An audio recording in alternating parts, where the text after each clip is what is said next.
और हेडलाइंस के बाद शुरुआत करते हैं इस बुलेटिन की और सबसे पहले आपको बताते हैं कि छत्तीसगढ़ में वो कौन सी खबरें हैं दिन पर आज दिन भर रहेगी नजर। बिलासपुर और रायपुर के बाद सीएम भूपेश बघेल दुर्ग संभाग के युवाओं से आज बिलासपुर और रायपुर के बाद सीएम भूपेश बघेल दुर्ग संभाग के युवाओं से आज संवाद करने जा रहे हैं। भिलाई के जयंती स्टेडियम में आज मुख्यमंत्री युवाओं से बातचीत करेंगे और युवाओं की समस्याओं और सुझाव पर यह संवाद किया जाएगा। वहीं दूसरी खबर छत्तीसगढ़ बीजेपी से जुड़ी हुई, जहां सभी दिग्गज नेता आज रायगढ़ के दौरे पर रहेंगे। ये बीजेपी प्रदेश प्रभारी ओम माथुर, चुनाव प्रभारी मनसुख मांडविया, प्रदेश अध्यक्ष अरुण साव और सह प्रभारी नितिन नबीन भी रायगढ़ के दौरे पर हैं। पदाधिकारियों और कार्यकर्ताओं के साथ एक अहम बैठक होने जा रही है। इसके साथ ही पीएम मोदी के प्रस्तावित दौरे के लिए सभा स्थल का चयन भी आज किया जाएगा। वहीं तीसरी खबर, रायपुर समेत 10 मेडिकल कॉलेज के जूनियर डॉक्टर अब हड़ताल पर हैं। हड़ताल की वजह से संबंधित मेडिकल कॉलेजों में अब मुश्किलें मरीजों की बढ़ती ही जा रही है। नए मरीजों को अस्पताल में एडमिट नहीं किया जा रहा है, जिसकी वजह से मरीज लगातार परेशान हो रहे हैं। वहीं चौथी खबर मानसून से जुड़ी हुई, छत्तीसगढ़ में लगातार तीसरे दिन भी बारिश का दौर जारी है। मौसम विभाग ने आज भी कई जिलों में बारिश के लिए रेड अलर्ट जारी कर दिया है। वहीं रायगढ़ में अड़पथरा डैम का वायर टूट गया है। बता दें कि बांध का पानी कई गांव में पहुंचा है और इसके लिए अलर्ट भी जारी किया गया है। तो ये वो 4 खबरें जिन पर हमारी नजर रहेगी और सबसे पहले आज बुलेटिन में बात करने वाले हैं मॉनसून से जुड़ी खबरों की।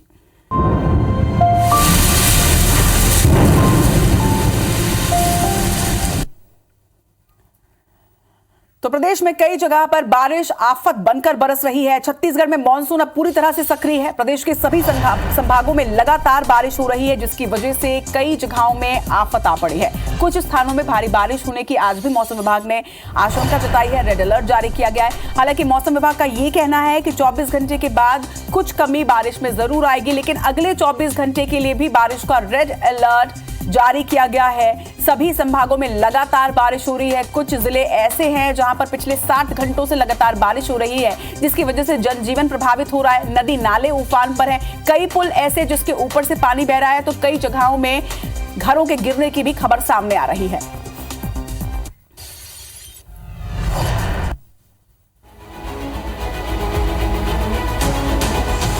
राजधानी रायपुर समेत छत्तीसगढ़ के कई जिलों में 3 दिन से जारी बारिश के चलते जनजीवन अस्त व्यस्त हो चुका है। बरसात से तापमान में गिरावट तो आई, लेकिन लोगों का घर से निकलना दूभर हो गया है।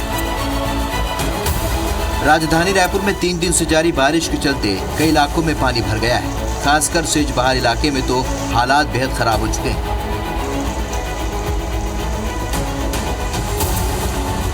वहीं रायपुर स्थित बीजेपी दफ्तर एकात्म परिसर के सामने भी घुटनों तक पानी भर गया है। बिलासपुर में बारिश ने अरपा नदी में भी जान फूंक दिया है। नदी का जलस्तर बढ़ रहा है। वहीं निचले क्षेत्रों में जलभराव की स्थिति है। अंडरब्रिज और सड़कों के साथ लोगों के घरों में पानी घुस रहा है।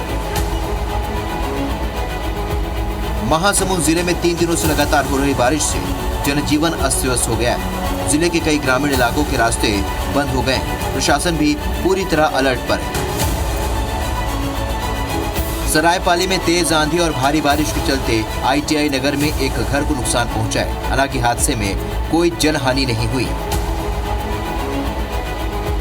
गौरेला पिंडरा मारवाही जिले में तेज बारिश एक परिवार पर कहर बनकर टूटी। नवा गांव में कच्चे मकान की दीवार गिरने से मलबे की चपेट में आई 8 साल की बच्ची की मौके पर ही मौत हो गई। जिले में कलेक्टर ने 2 दिन का अवकाश घोषित कर दिया है।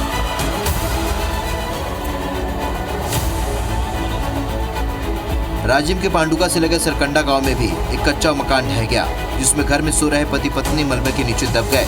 गांव वालों ने मलबा हटाकर दंपत्ति को बाहर निकाला और अस्पताल में भर्ती कराया। राजिम में भारी बारिश के चलते नदी नाले उफान पर है। पैरी नदी में सिकासर जलाशय का पानी छोड़ने से निचले इलाकों में जलभराव की स्थिति बन गई।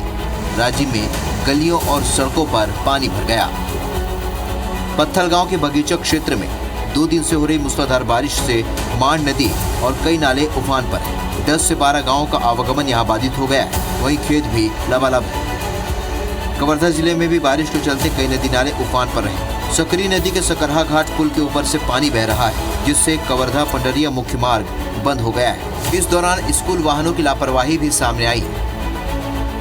भाटापारा बलौदाबाजार जिले में भी तेज बारिश का दौर जारी है। नदी नाले उफान पर, जिससे आने जाने के रास्ते बंद हो गए।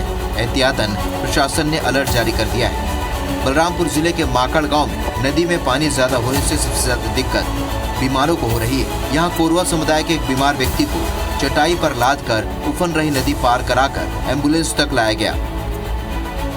बलरामपुर के शंकरगढ़ इलाके के चलगली मुख्य मार्ग में बनी डायवर्सन पुलिया बह गई, जिसके चलते 7 गांवों का संपर्क ब्लॉक मुख्यालय से कट गया। वहीं छात्र छात्राएं जान जोखिम में डालकर नाला पार कर रहे हैं। पिछले 24 घंटे से लगातार हो रही मूसलाधार बारिश से रायगढ़ जिले की केलो नदी का जलस्तर लगातार बढ़ रहा है। बाढ़ की वजह से शहर का मरीन ड्राइव पूरी तरीके से डूब गया है। प्रशासन ने नदी तट पर बसी निचली बस्तियों में अलर्ट जारी किया है। प्रदेश में झमाझम बारिश हो रही है, लेकिन छत्तीसगढ़ का सबसे बड़ा धमतरी का गंगरेल बांध अब तक नहीं भर पाया है। कैचमेंट एरिया में अच्छी बारिश नहीं होने के चलते ऐसे हालात बने। छत्तीसगढ़ में मानसून पूरी तरह से सक्रिय, ऐसे में हर जिले में अच्छी बारिश हो रही है। Bureau report, IBC 24। बड़ी खबर रायगढ़ से आपको बता दें, जहां पर आड़पथरा डैम के गेट का वायर टूटा है। आसपास के गांव में खेतों तक ये पानी पहुंच गया। लगातार केलो नदी का जलस्तर बढ़ता जा रहा है। तो बड़ी खबर इस वक्त सामने आ रही है, आड़पथरा डैम के गेट का वायर टूट गया है, जिसकी वजह से आसपास के गांव में अब ये पानी पहुंच रहा है। आसपास के जो खेत हैं वहां तक इसका पानी पहुंच गया। लगातार केलो नदी का जलस्तर भी बढ़ता जा रहा है। ज्यादा जानकारी के साथ हमारे सहयोगी अविनाश पाठक इस वक्त हमारे साथ जुड़ रहे हैं। अविनाश, क्या स्थिति इस वक्त वहां पर, अपडेट दीजिएगा।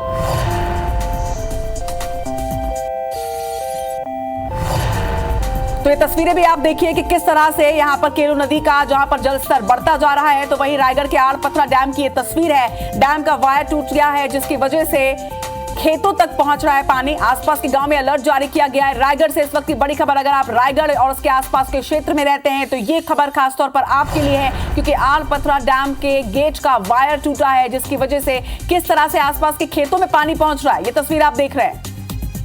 अलर्ट भी यहां पर जारी किया गया है। प्रशासन ने अब लोगों के बीच मुनादी करवानी शुरू की है, लेकिन लगातार केलो नदी का जलस्तर बढ़ता जा रहा है, जिससे लोगों की मुश्किलें जो है वो बढ़ती जा रही है।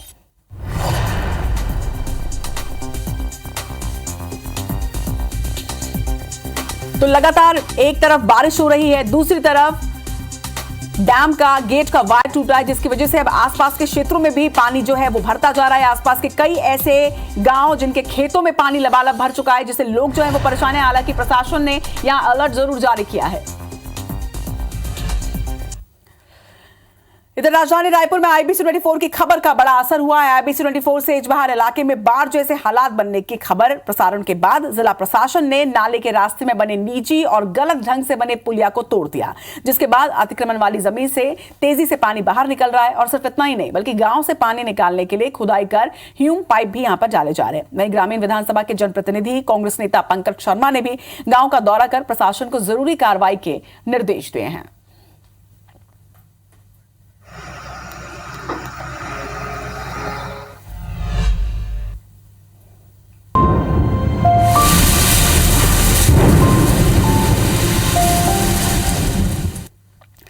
तो एक तरफ जहां बारिश का प्रचंड प्रहार जारी है, तो वहीं पर मॉनसूनी बीमारियां भी लगातार अपना कहर बरपा रही हैं। रायगढ़ की अगर बात करें तो शहर में हर साल डेंगू का प्रकोप होने के बावजूद नगर निगम की लापरवाही देखी जा रही है। नगर निगम अब तक डेंगू को लेकर अलर्ट नहीं है, जिसकी बानगी तस्वीरें हैं। शहर में अब तक डेंगू के 3 संदिग्ध केस सामने आ चुके हैं। प्रभावित वार्डों में सफाई को लेकर लगातार लोग शिकायत कर रहे हैं, लेकिन आपको इसके बावजूद ये जानकर हैरत होगी कि वार्ड में छिड़काव के लिए निगम में अब तक दवाओं की खेप तक नहीं पहुंच पाई है। खास बात यह भी है कि भाजपा ने बारिश से पहले ही सफाई को लेकर अलर्ट भी किया, लेकिन इसके बावजूद निगम ने लापरवाही बरती, और जिसकी वजह से अब डेंगू जो है वो लोगों के बीच फैलता जा रहा है।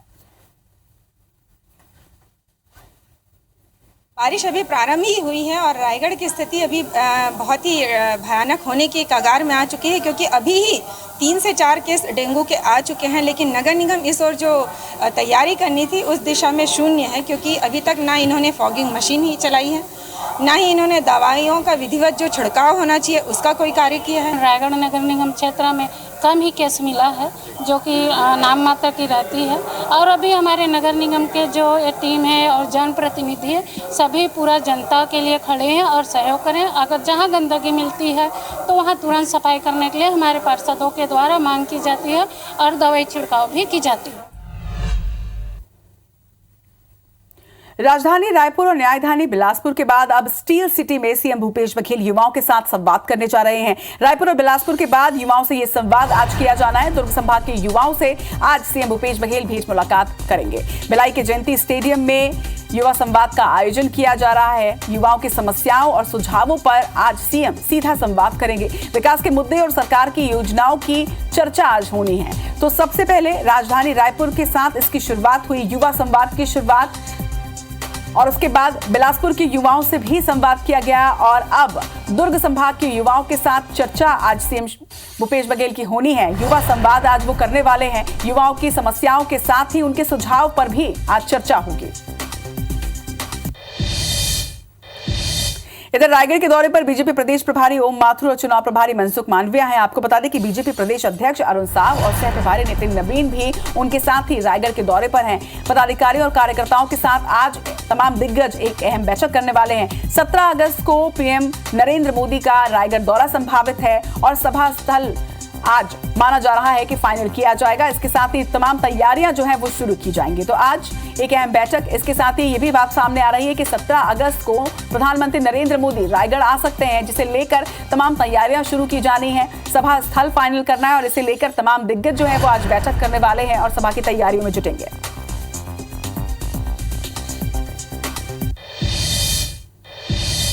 दुर्ग सांसद विजय बघेल ने पीसीसी अध्यक्ष दीपक बैज के उस बयान पर अपनी प्रतिक्रिया व्यक्त की है जिसमें उन्होंने खुद को हिंदू ना होकर आदिवासी बताया। उन्होंने कहा कि आदिवासी समाज उस बूढ़ा देव की आराधना करता है जिनकी भक्ति खुद प्रभु श्री राम, श्री हरि और श्री ब्रह्मा ने की। बूढ़ा देव खुद भगवान शंकर हैं। सनातन धर्म में आदिवासी एक संस्कृति और संप्रदाय है। आदिवासी समाज सनातन धर्म की एक शाखा है, लेकिन अगर दीपक बैज खुद को इससे अलग मानते हैं तो ये उनके अपने विचार हो सकते हैं, लेकिन आदिवासी समाज खुद को हिंदू धर्म से ही जुड़ा मानता है।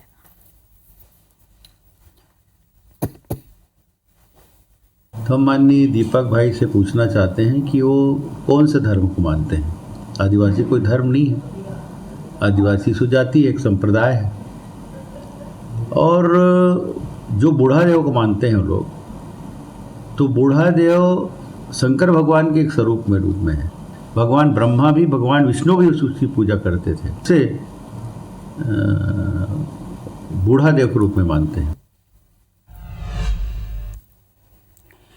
इधर खाद्य मंत्री अमरजीत भगत सरगुजा जिले के दौरे पर हैं। अपने दौरे के दौरान मंत्री भगत ने विश्व आदिवासी दिवस के मौके पर होने वाले कार्यक्रम की तैयारियों को लेकर अधिकारियों की एक बैठक ली। आपको बता दें कि आदिवासी दिवस के अवसर पर प्रदेश के मुख्यमंत्री भूपेश बघेल, छत्तीसगढ़ कांग्रेस प्रभारी कुमारी सैलजा, कांग्रेस प्रदेश अध्यक्ष दीपक बैज इस कार्यक्रम में शामिल होंगे। इस दौरान आरक्षण को लेकर आदिवासी छात्रों द्वारा किए गए घेराव को लेकर उन्होंने कहा कि कांग्रेस ने आरक्षण विधानसभा में पारित कर दिया है। अगर लोगों को घेराव करना हो तो राज्यपाल भवन का घेराव करें या फिर भाजपा कार्यालय का।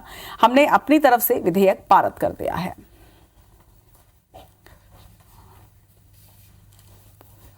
माननीय राहुल गांधी जी को न्योता भेजा गया है। अभी तक वहां से कोई कंसेंट लेटर नहीं आया है। न्योता भेजे, हो सकता है कि वहां से भी आएगा। हम तैयारी उसी स्तर पर कर रहे हैं। आरक्षण कांग्रेस ने तो पारित कर दिया है। अगर लोगों को घेराव करना है तो राज्यपाल का घेराव करें, भारतीय जनता पार्टी का घेराव करें। हम तो अपनी तरफ से पारित कर दिया। राज्यपाल का दस्तखत हम तो नहीं कर सकते ना।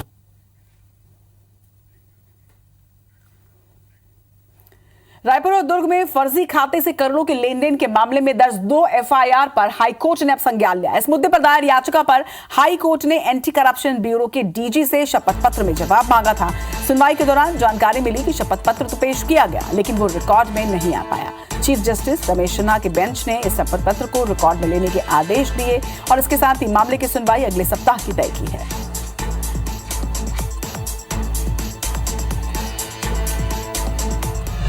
खबर सूरजपुर से है, जहां पर धर्मांतरण का एक सनसनीखेज मामला सामने आया। एक सरकारी स्कूल की शिक्षिका ने बच्चों का धर्म परिवर्तन करने की कोशिश की और जब इस बात की भनक बच्चों के परिजनों को लगी तो उन्होंने इसका विरोध किया है। शिक्षा विभाग ने अब इस मामले में एक्शन लिया है और शिक्षिका का ट्रांसफर दूसरे स्कूल में कर दिया। वहीं मामले की जांच के लिए कमेटी का गठन किया गया है और जांच के बाद कार्रवाई की बात कही जा रही है। इसमें सभी चीजें के बारे में दिया है कि पृथ्वी को कौन बनाया, नूह और यीशु के बारे में दिया। तो घर में पढ़ते थे, सुबह शाम प्रार्थना करने के लिए और बोली थी। मेरी सुप्रिया मैम दी थी और बोली थी कि तुम लोग इसको पढ़ोगे तो तुम लोग का ज्ञान आएगा और मैं तो लोग भिलाई ले जाऊंगी पूरा पढ़ने के बाद। कभी कभी लड़का लोग पढ़ते थे, मैं काम करने चला जाता था, मेरे को नहीं दिखा कि इसमें बाइबल है, गत्ता लगा दिया था। फिर 2-4 दिन के बाद पता चला कि तो बाइबल है। तो देखे बुक को तो बोले तो बाइबल है, इसको तेरे को कौन दिया? तो बोले नहीं मैम दी है। तो कौन मैम दी है? तो बोले सुप्रिया मैम दिए हैं। तो इसी से खुलासा हुआ। मामला क्या है इस पर अभी एक जांच समिति बनाई गई है। इससे पहले वो शिक्षिका को यहाँ से दूसरी जगह अटैच किया गया है। इसमें सत्यता पाई जाती है तो ये भाई इसमें जो भी संलिप्त है उस पर कार्रवाई होना चाहिए होगा। और अब आपको बताते हैं कि कैसे एक हत्यारा पति गिरफ्त में आया। दरअसल राजधानी रायपुर के गुड़ियारी जनता कॉलोनी निवासी देवशाह की 1 वर्ष पहले हत्या हुई थी। मामले का खुलासा करते हुए पुलिस ने बताया कि मृतका का पति डॉक्टर लक्ष्मी सागर शाह ही हत्यारा निकला। डीएनए रिपोर्ट से राजफाश हुआ है। पुलिस ने आरोपी पति को अब गिरफ्तार कर जेल भेज दिया है। थाना गुड़ियारी क्षेत्र में जून 2022 में एक महिला की जो है बॉडी मिली थी उसके घर पर ही। जब डॉक्टर से उसका पीएम कराया गया तो उसे मृत्यु का कारण दम घुटने से मृत्यु बताया गया। तो डीएनए रिपोर्ट में जो है वो जो महिला के शरीर पे जो चोट के निशान थे उसमें जो डीएनए मिला था वो जो आरोपी के डीएनए से मैच हो गया। तो उस पर आरोपी की गिरफ्तारी की गई है और उसे न्यायिक रिमांड पर जेल भेजा गया। खेलों में छत्तीसगढ़ का नाम रोशन करने वाले राजनांदगांव के खिलाड़ियों का सम्मान किया गया। खिलाड़ी ज्ञानेश्वरी यादव और जगदीश विश्वकर्मा का सम्मान हुआ है। ज्ञानेश्वरी यादव ने ग्रेटर नोएडा में 11 से 16 जुलाई तक आयोजित कॉमनवेल्थ गेम में जूनियर और सीनियर वर्ग में वेट लिफ्टिंग में स्वर्ण पदक जीता है। तो वहीं ज्ञानेश्वरी को जूनियर और सीनियर दोनों ही वर्ग में स्वर्ण पदक मिला है। तो वहीं 28 जुलाई से 5 अगस्त तक खेली जा रही जूनियर एशियन चैंपियनशिप में ज्ञानेश्वरी ने रजत पदक हासिल किया। ज्ञानेश्वरी यादव को पुलिस विभाग में सहायक उप निरीक्षक की नौकरी दी गई है। इसके साथ ही राजनांदगांव के जगदीश विश्वकर्मा ने भी वेट लिफ्टिंग के क्षेत्र में सीनियर कॉमनवेल्थ गेम में कांस्य पदक हासिल किया। इन दोनों ही खिलाड़ियों को सम्मानित किया गया।